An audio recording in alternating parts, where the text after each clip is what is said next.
ऊपर दिखाओ टीवी पे। हाँ यहाँ दिखाइए। सो दोस्तों ये देख रहे हो, ये I2C आपकी सप्लाई है। जो सप्लाई आपको अभी मल्टीमीटर में दिखाई दे रही है, मल्टीमीटर में दिखाओ।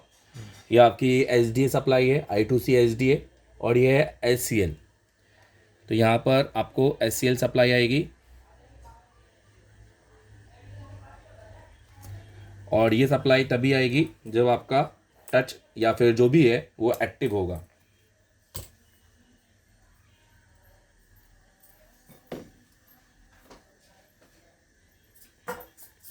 अब देखो SCL की सप्लाई दिखाता हूँ। ये देखो ये SCL की सप्लाई है। तो ये क्लॉक की सप्लाई और ये डाटा की सप्लाई, ये देखिए। और ये आप देख सकते हैं बिना ऑस्किलोस्कोप, ये एक मल्टीमीटर है। Thank you very much. Contact with Asia telecom if you want to learn. Thank you.